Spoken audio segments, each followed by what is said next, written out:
Called to order at this time. I need a motion and a second for the approval of the minutes from July 17, 2018. A motion that we accept the minutes. I'll second. All those in favor signify by saying aye. Aye. Those opposed, say nay. Minutes stand as written. If you've not done so, please sign in the back of the room. And anyone wishing to speak tonight, please stand and raise your right hand. Do you swear or affirm that the testimony you're about to give is the truth, the whole truth, and nothing but the truth? Answer with I do. I do. Thank you. Do we have any special requests, continuance, withdrawals, or waivers? Yes, ma'am. Petition 18 LSV-10 for 7320 Pendleton Pike has requested a continuance with notice to the 9/18/18 hearing so they can gather more information. Was that continued from last month, Yes, too? ma'am, it was. With notice? Yes. Okay. So the board will have to make a motion with or without notice. We did make it with notice last time. So, is there anybody here for that petition?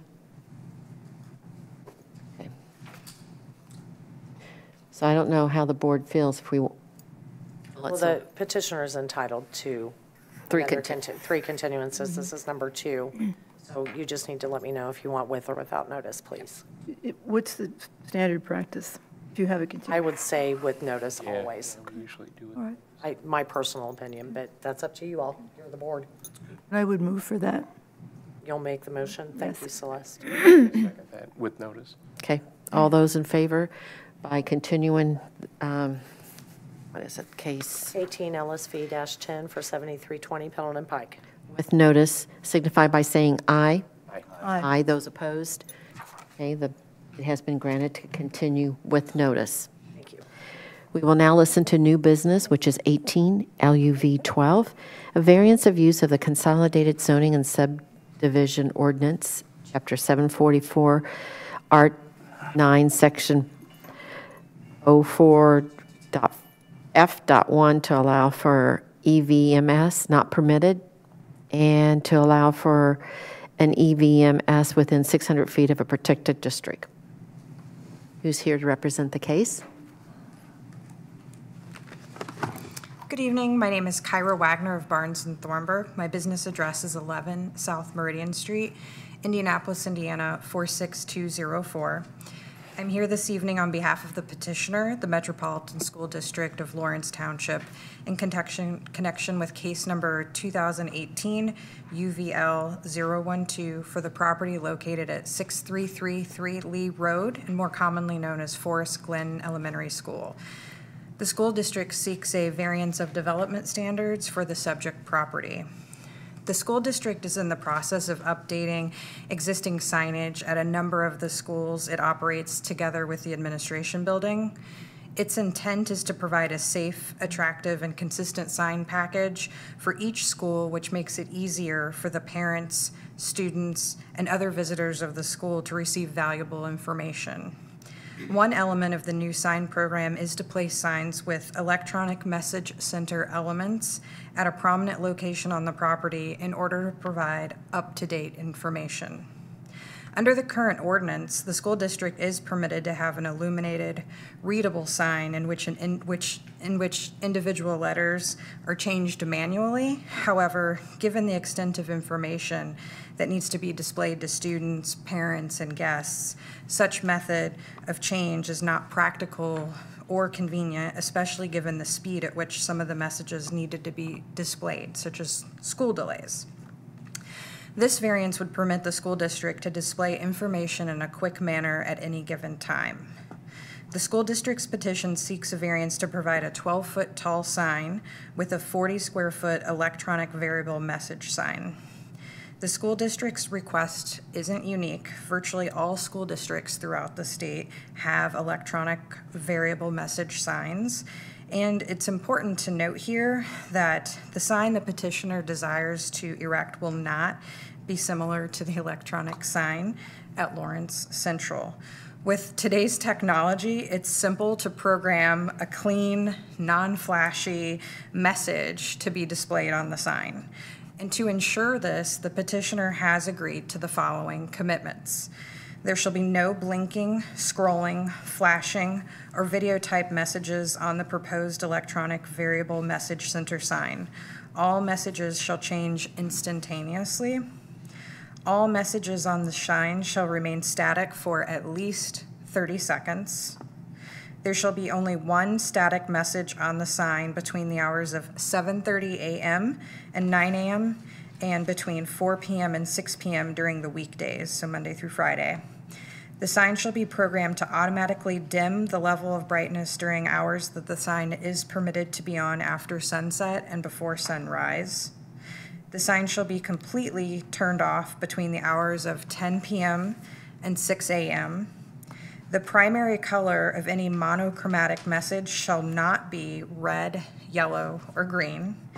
And the variance, if granted to the Metropolitan School District of Lawrence Township, should the subject property be sold, we agree that the variance would automatically terminate in that event and not carry over to a successor interest in the property.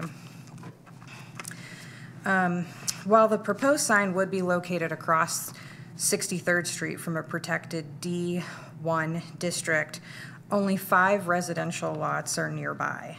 The proposed sign would not be visible from any of those residences, thereby not negatively impacting the homeowners. Furthermore, pursuant to the commitments we just discussed, the sign would be turned off completely between the hours of 10 p.m. and 6 a.m., and it would be programmed to automatically dim during those hours that the sign would be permitted to be on after sunset, before sunrise. The staff report contends that the electronic message area would constitute 62% of the sign area, but we believe petitioner is within the permissible 40% of the sign area. The proposed sign is 12 feet tall by 10 feet wide for a total area of 120 square feet. And the electronic message area is 5 feet tall by 8 feet wide for a total area of 40 square feet, which results in approximately 33% of the sign area. So our guess is they're not taking into account maybe the brick area around that's a part of the sign. The petitioner did submit the following findings of fact along with its petition. The grant will not be injurious to the public, health, safety, morals, and general welfare of the community because the sign will actually improve identification of the school and any activities taking place thereon without interfering with vehicular or pedestrian traffic, which enhances the public safety, morals, and general welfare of the community. The use or value of the area adjacent to the property included in the variance will not be affected in a substantially adverse manner because the proposed sign will be adequately separated from adjoining properties so as to not interfere with access to or visibility of said properties and will be operated in a fashion so as to not interfere with the use of said properties. The strict application of the terms of the zoning ordinance will result in practical difficulties in the use of the property because the sign regulations do not provide for the type of signage necessary for schools to properly identify use of the school property, activities conducted thereon without variances due to the size of the school campuses, multiple parking areas, and multiple entrances. Earlier today, Bill Anthony, the Director of the Administration and Code Compliance with the City of Lawrence, issued a memorandum recommending approval of petitioner's variance request. The memorandum stated that the city agrees with petitioner's findings of fact and believes petitioner has done an adequate job in mitigating any adverse impacts on the surrounding properties, vehicular traffic, and pedestrian traffic with regards to the placement, use, and operation of the sign. While staff is not recommending approval of petitioner's request, we respectfully disagree with staff's basis for such recommendation. Petitioner has agreed to the aforementioned commitments, and there are no known remonstrators. I'd be happy to answer any questions you might have regarding this request. So when the sign dims between dusk and, or dawn to the time and dusk to Right. when it shuts off, How much does it dim? Is there a percentage? I believe that can be controlled by the computer, but I'd have to confirm that to be exact. But I do know that they're able to program a multitude of things with respect to the color and brightness, that sort of thing. In front of you, the board secretary has put in there the commitments that we have put in place for all the electronic variable message signs that we have in the city of Lawrence at this time. So her commitments are those commitments that are in here. So just to let you know, we're trying to stay consistent with all the signs that we try to And those are approve. the commitments that we've required since 2010 on any EVMS sign that the city has approved. Just to let you guys be aware of that. Now, my question is, you're going to keep the one sign on Lee Road, right? Yes. Okay. And then this one is going over to, on 63rd Street. Now, okay, so it's not really going to have Craig, that's not Craig, is it? Fall Creek Valley. Fall Creek Valley. And Indian Creek, it's just going to say Lawrence Township, right? On the outside of it, I believe it is just. This one here, this is what I was, On tab 2 in the it, Mike. handout previously provided, down in the lower right-hand corner, there's a little like schematic depiction of what it will okay. look like. So the top says Metropolitan School District, Lawrence Township, and then an LT in the circle. And then Okay. you'll see that area underneath is where then that electronic message portion okay, can be displayed. okay. Does the board have any other questions? I imagine this would have messaging for both the elementary and middle schools. I'm sorry, what was the question? The sign would probably have messaging for both the elementary and middle schools, and that's why it's positioned where it is, I imagine. Correct. Yes. Any other questions at this time? Okay, thank you. Thank you. Do we have anybody here for or against the petition? Okay, we'll hear from DMD. We'll hear from Larry.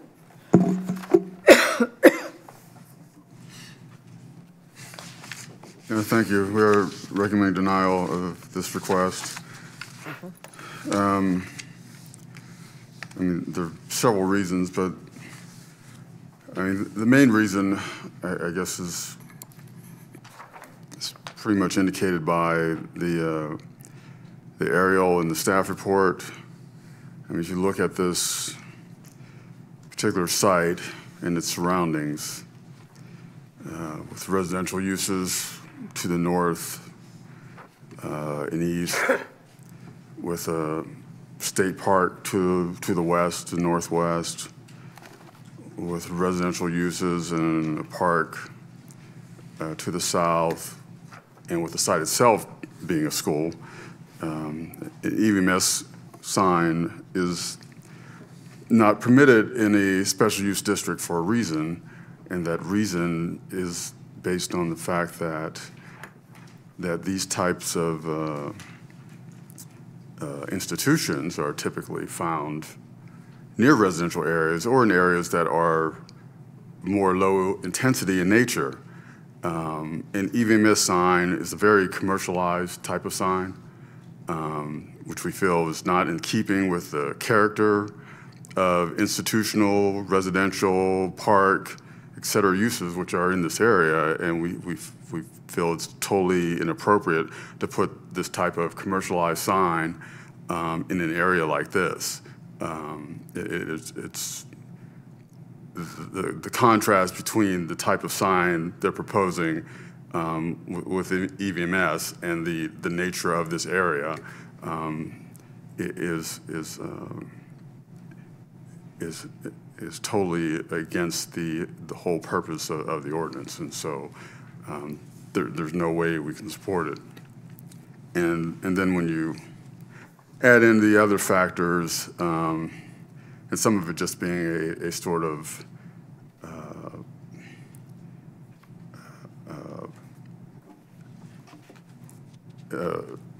some of it being that staff doesn't quite understand how, in this day and age, a sign like this could even be relevant in terms of being a prime communicator to the public when you have, 90 million cell phones that do all kinds of things. I particularly don't have a cell phone, so I'm the one person that wouldn't be contacted by the school through cell phones. But with all the social media and all the things that everybody's on, that the instant communication that we have in this digital world, it seems a fixed freestanding sign with a digital message isn't the best way to communicate to your students, parents, et cetera, that may be dispersed all throughout the county and sometimes in part and throughout the state at any given point in time. So anyway, it's just sort of a side note that we kind of are befuddled by the idea that this is something that's necessary for these types of facilities. And then looking at issues in terms of the brightness of the sign, again, the commerciality of it, the fact that it's near all these protected districts, and just the possible safety implications related to these types of signs.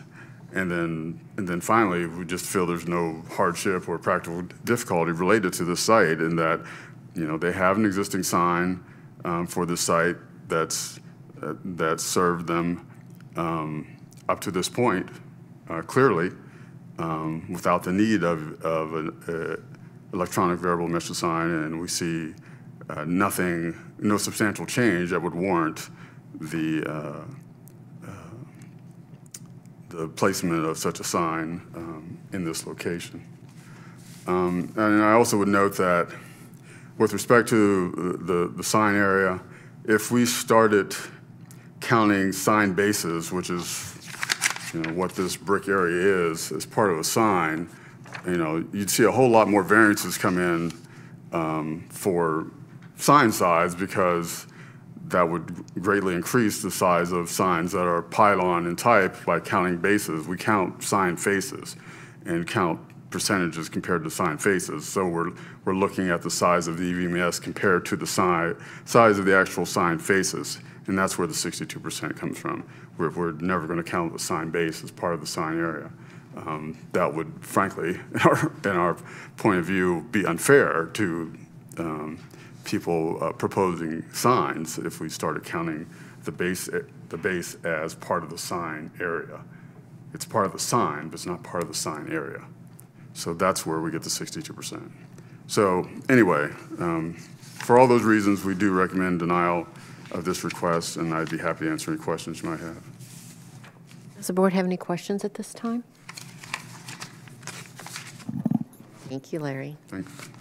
We'll hear from the City of Lawrence. Director of Administration and Code Compliance, Bill Anthony, provided the following memo, which states the City of Lawrence City has reviewed the petition as well as the accompanying staff report for the case provided by the Department of Metropolitan Development, DMD. After careful consideration of the petition, the accompanying documents, as well as the DMD staff report, the city recommends approval of the variance petition subject to the commitment signed August 17, 2018 by the Metropolitan School District of Lawrence Township, MSDLT. The city agrees with MSDLT's findings of facts and believes MSDLT has done an adequate job in mitigating any adverse impacts on the surrounding properties, vehicular traffic, and pedestrian traffic with regards to the placement, use, and operation of the electronic variable message sign. The city also recognizes the merit of MSDLT's goals of consistent, adequate identification of school properties, as well as providing the most up-to-date, relevant information to school traffic and the community at large. Importantly, the city has not received notices of support or remonstrance regarding the docketed petition from citizens or any other interested parties. In short, the city recommends this board reject the staff recommendation contained within the DMD staff report and approve this petition subject to the commitments filed as part of the petition. While the above is only a recommendation, the city will defer to the sound judgment of the Lawrence Board of Zoning Appeals and carrying out and abiding by its statutory duties as provided for by law. Thank you. We will hear from the petitioner again if, Just to kind of comment on a follow-up on a few items that Larry referenced with respect to the area of it not being supposedly appropriate for the area in which it's located. As we noted in our original presentation, there really are only 5 homes within a close proximity to the proposed location of the sign, and it wouldn't be visible to any of them because of either hill or tree line.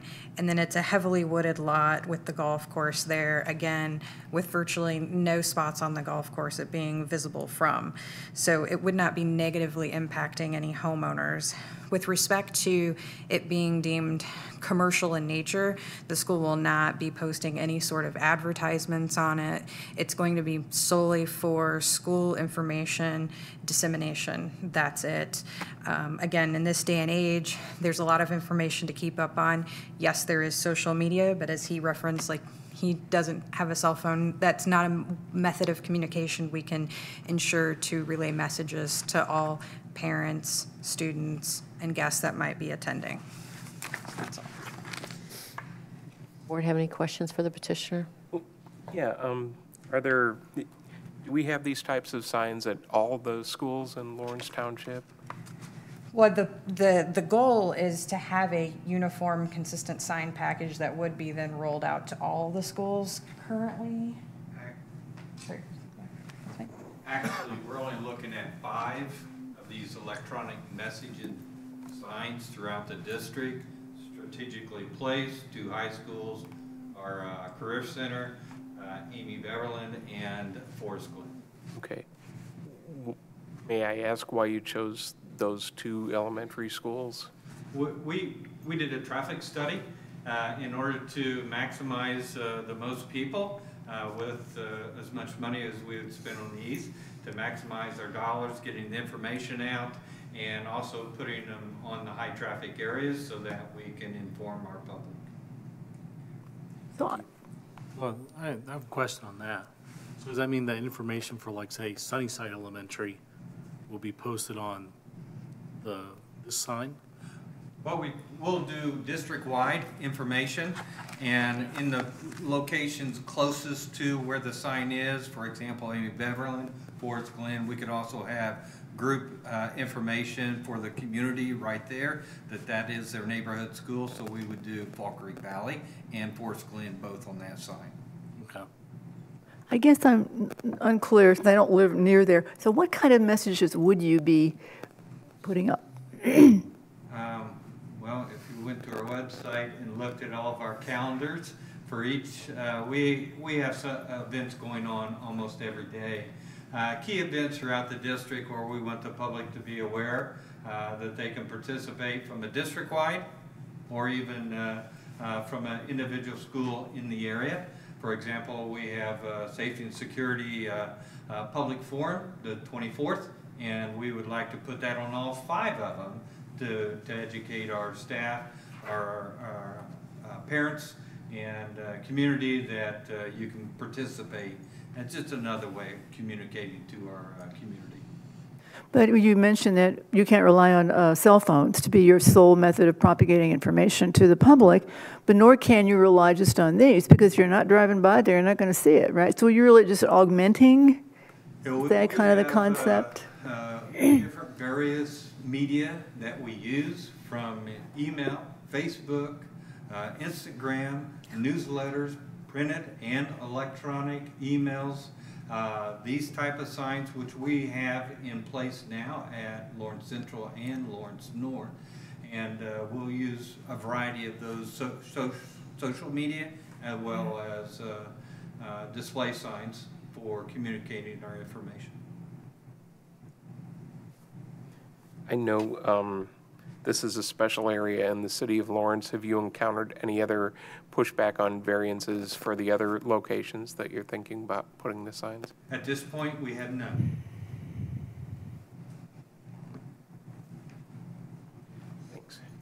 Any other questions? Good. Are we ready to vote?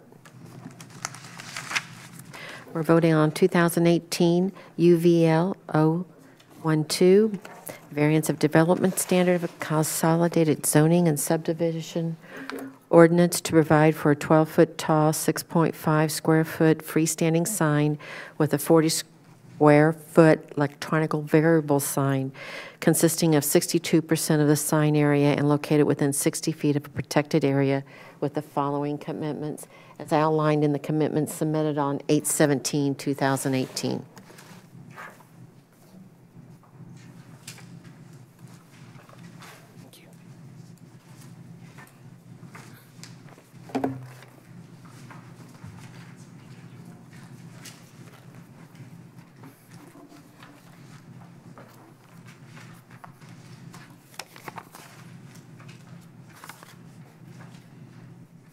The board has voted 3-2 to grant the petition. If there is no other business, the Lawrence Board of Zoning Appeal is adjourned.